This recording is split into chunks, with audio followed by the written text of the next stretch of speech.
The South African sporting currency is still on the rise after a weekend where sports fans had way more reasons to celebrate. The Springboks, Bafana Bafana, as well as the Proteas recorded impressive victories on Saturday. Then the Proteas, led by fantastic captain Themba Bavuma, recorded an impressive victory over old foes India at the venue which welcomed South African cricket back to international sports in 1991. To talk about how we have done this, we've roped in SABC News senior sports journalist Thando Mxoli.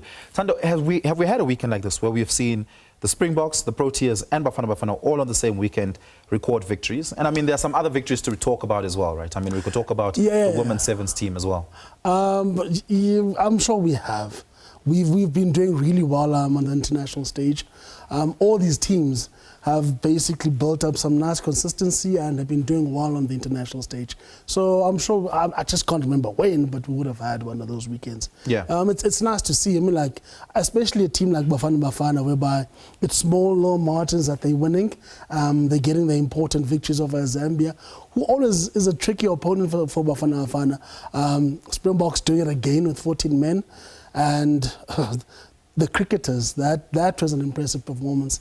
Let's talk about this. How big a deal is it to beat India at Test cricket in India? Look, there's a lot of emotion around this match specifically for us. Like you said in your intro, Clive Rice led a South African team in 1991 after a 21-year isolation in international cricket. He led the team at the very same ground where Themba Bavuma went and got that historic victory. Again, it was the very much maligned Themba Bavuma who went and scored, the only batsman in this test who scored 50 runs. It's his leadership. I always like how when you speak to players, people talk about how good Themba is as a leader and that he's a right leader for this team. You speak to the coaches, they talk about the body of runs that he contributes to this team and how everyone seems to respond to him and how he takes pressure off everyone and how he deals with pressure. It's things like that. So it's a big deal, especially if you listen to Gautam Gambhir, the Indian coach, when he talks about how this wicket was prepared. It was prepared purely for the Indian team. They brought 4 spinners into this match. The wicket, everyone thought it would turn on the third day. Yeah. By the first day, already we're having problems facing a lot of bowlers on this pitch. But still, we coped a little bit better than India, which is what India were complaining about, that we know how to play spin. You taught how to play spin way before. I mean, they lead the world in with spinners, right? Exactly. and they're the ones who struggle the most against our spinners. So again, it was a good test. It was also nice to see different contributions coming from different sides. When Keshav Maharaj, who normally is very good with our bowling attack, he basically stuck it out and he got the important wickets despite going for a couple of runs. So again, Simon Harm, a great performance by him. People couldn't read his flight. He turned the ball when he had to. It was a good all-round performance and a gutsy one.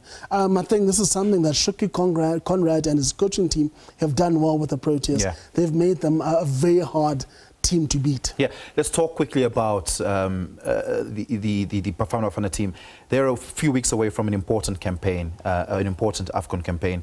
What I've noticed about them is that there's a drop in focus towards the end of the game, especially after that 75th minute mark. You get to see a lot more infringements, a lot more what seems like lazy tackles. The defense lets their guard down a little bit, and I guess you could do that when you're leading 3-1 at that point into the game, right? But that's a dangerous thing to do at the highest level of competition. Do they have a strength and conditioning deficit in Bafana Bafana that they can deal with before the AFCON? I think they can. There's players. All of them are basically, when you watch them play for their club matches, they're all basically in good condition. It happens that a unit, especially when you start bringing in different players into the team, the performance is not going to be as sharp, but I still believe this Bafana Bafana team is very good. For me, I still go back to my one worry. Anthony Lafaux, I always go back to that 2016 Sundowns Champions League campaign, where Anthony Lafaux played a critical role against some tough opposition on the continent to help Sundowns win the Champions League. I look at this team, we've got some great talent. We've got talent all over the park. Young talent at that. But I wonder who's our Anthony Lafaux in this team. Who's gonna be the guy who's gonna go to battle and actually lead the battle. Yeah. We've seen great performances from Yombules. We've seen great performances from Apollos. Those are good players when everything is going well. When things are not going so well and things are tight, who's going to win us in that game? I think that's my one Very question quickly, mark. is this the toughest campaign the Boks have had in Europe? Yeah, definitely is. Also, the elements, how the calls they had to make. Rassi almost had to think on his feet and actually be sure of the calls that he made in taking out certain players when he did, because of those two unfortunate red cards. I see we want to appeal both red cards. I don't know what our success will be with both. I think the last one against Franco Mostert, there's a reasonable level of mitigating factors that we can bring into that.